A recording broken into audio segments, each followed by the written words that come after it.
കുട്ടികളെ നമസ്കാരം. സ്ഥേയം അതായത് മോഷണം, അതുകൊണ്ടുള്ള ദോഷങ്ങളെ വീണ്ടും വിസ്തരിക്കുകയാണ് ഉറവങ്കര തൻ്റെ ബാലോപദേശം എന്ന ഖണ്ഡകൃതിയിലെ ഖണ്ഡം 2 ശ്ലോകം 13.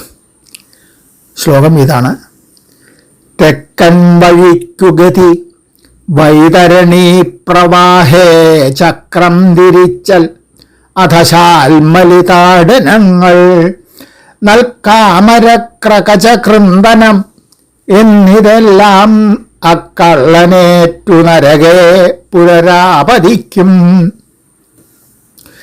തെക്കൻ വഴിക്ക് ഗതി, വൈതരണീ പ്രവാഹേ ചക്രം തിരിക്കൽ, അധ ശാൽമലി താടനങ്ങൾ, നൽകാമരക്രകചകൃന്ദനം എന്നിതെല്ലാം ആ കള്ളനേറ്റ് നരകെ പുനരാപതിക്കും എന്നാണ് ഏകദേശം ഇതിൻ്റെ ഒരു അന്വയം.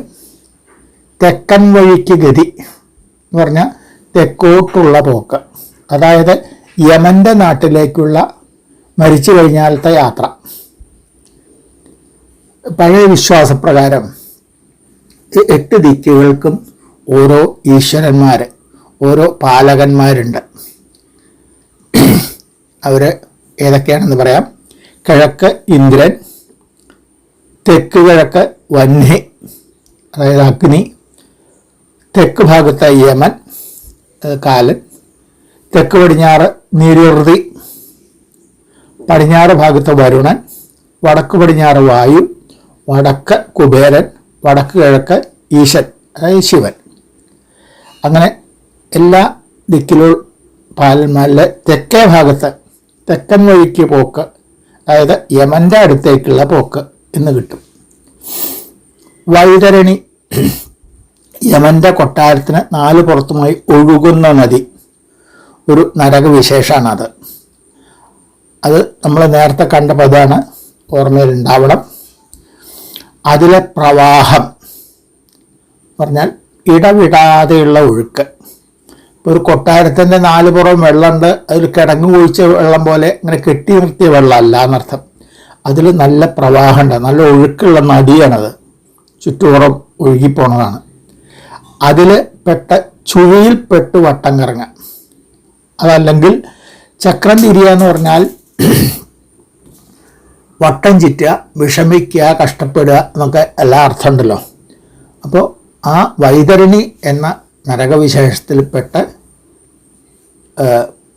കഷ്ടപ്പെടും.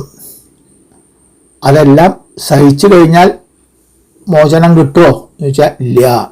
പിന്നെ ശാൽമലി, അത് പാതാളത്തിലെ ഒരു നദിയാണ്, വീണ്ടും അതൊരു നരകവിശേഷം തന്നെയാണ്. അപ്പോൾ ഓരോ തരം ശിക്ഷയ്ക്കും ഓരോരോ സ്ഥലങ്ങൾ വേറെ വേറെ ആണത്. ഇവിടെ ശാൽമലിയിൽ താടനം, അടി, നല്ല അടി കൊടുക്കാനുള്ള സ്ഥലമാണത്. അവിടെ അയാളുടെ പാപാനുസാരം വീണ്ടും അടി കുറേ കാലം കൊണ്ടുകൊണ്ട് കഴിയണം. അത് കഴിഞ്ഞാൽ കഴിഞ്ഞോ? ഇല്ല. പിന്നെ നൽകാമരക്രകചകൃന്ദനം, ഇതിൽ ഈ കാമരം എന്ന് പറഞ്ഞിട്ടുണ്ടെങ്കിൽ വലിയ മരങ്ങൾ ഈർന്നു മുറിക്കാൻ വേണ്ടിയിട്ട് അതിൻ്റെ അടിയിൽ ഊന്നായി നിൽക്കുന്ന ചെറിയ കാൽമരം, അതാണ് കാമരം എന്ന് പറയുന്നത്.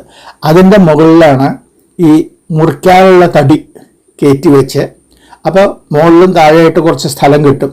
അപ്പോൾ മുകളിലൊരാൾ നിന്ന്, അന്നിപ്പോൾ ഈ ഇതുമായിട്ടുള്ള മെഷീനറി ഒന്നും ഉണ്ടായിരുന്നില്ലല്ലോ, വലിയൊരു ഈർച്ചവാൾ, അതിനൊരു 7-8 അടി നല്ല നീളത്തിലുള്ള ഈർച്ചവാളുകളാണ്.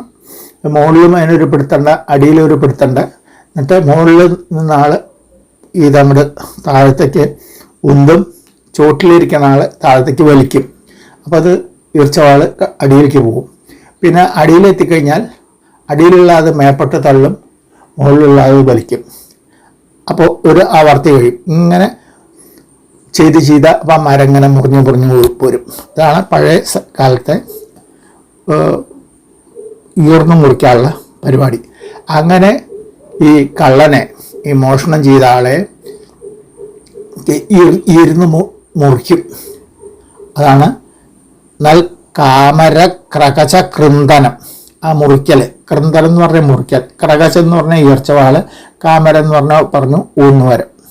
എന്നാൽ കാമര നല്ല വലിപ്പമുള്ളത്, അതായത് ഏത് തടിമാടനായാലും അതിനെ കയറ്റി വയ്ക്കാൻ പാകത്തുള്ള നല്ല കാമരങ്ങളുണ്ട് അവിടെ. അതിൻ്റെ മുകളിൽ കയറ്റി വെച്ചിട്ടാണ് ഈ മുറിക്കൽ എന്നർത്ഥം.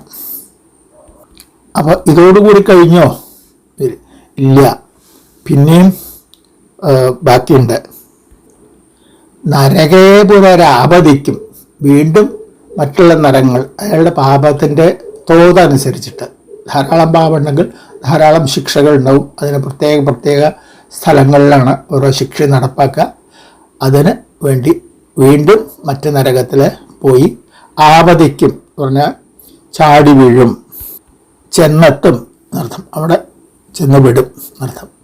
അങ്ങനെ ധാരാളം ശിക്ഷകൾ ഏറ്റുവാങ്ങിക്കഴിഞ്ഞു കഴിഞ്ഞാൽ, പാപം എല്ലാം ഇതിൻ്റെ ശിക്ഷ കഴിഞ്ഞാൽ പിന്നെ ഒരു നീചയോനിയിൽ ആദ്യം വന്ന് പിറക്കുകയും, പിന്നെ മനുഷ്യനായിച്ചാൽ ഇല്ല, അത് അല്ലെങ്കിൽ കുറേ കാലം നേരത്തെ കണ്ട പോലെ ഏതെങ്കിലും തരു പക്ഷി ആയിട്ട് കുറേ കാലം കഴിഞ്ഞ് പിന്നെ മനുഷ്യജന്മം കിട്ടിയെന്ന് വരാം. അപ്പോൾ ഇത്തരം വിഷമങ്ങൾ, നരകയാതനകളൊക്കെ അനുഭവിക്കാതിരിക്കാൻ ഒരേ ഒരു മാർഗ്ഗമേ ഉള്ളൂ, മോഷ്ടാവാതിരിക്കുക, കള്ളനാവാതിരിക്കുക എന്നുള്ളതാണ് ചുരുക്കത്തിൽ കവി പറഞ്ഞു വരുന്നത്. നമ്മൾ യാതൊരു കാരണവശാലും മോഷണം എന്നുള്ളതിൽ ചെയ്യരുത്, ഇതിനെപ്പറ്റി ആലോചിക്കുക പോലും വരുത്, അത്രയും മഹാപാപാണത് എന്ന് എടുത്തു പറയാണ്. നമുക്ക് ആ ശ്ലോകം ഒന്നുകൂടി ചൊല്ലാം.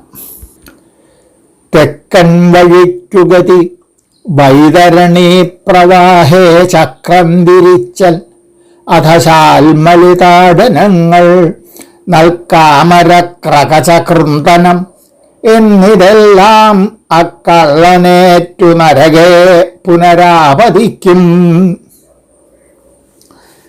ഈ ഇതിൽ കുറച്ച് വിഷവും പിടിച്ച പദങ്ങളുണ്ട്, അതൊക്കെ അർത്ഥം എഴുതി വയ്ക്കുക, ഇടയ്ക്ക് മറച്ചു നോക്കുക. എന്നാൽ ഈ ശ്ലോകത്തിൻ്റെ ഒന്നാകുള്ള അർത്ഥം മനസ്സിലാക്കാൻ യാതൊരു വിഷമുണ്ടാവില്ല. പിന്നെ അപ്പോൾ ശ്ലോകം പഠിക്കാനും അർത്ഥം മനസ്സിലായി കഴിഞ്ഞാൽ ശ്ലോകം പഠിക്കാനും വളരെ എളുപ്പമുണ്ടാവും എന്ന് ഒന്നുകൂടി ഓർമ്മപ്പെടുത്തിക്കൊണ്ട് നമുക്ക് തൽക്കാലം ഇവിടെ നിർത്താം. എല്ലാവർക്കും നമസ്കാരം.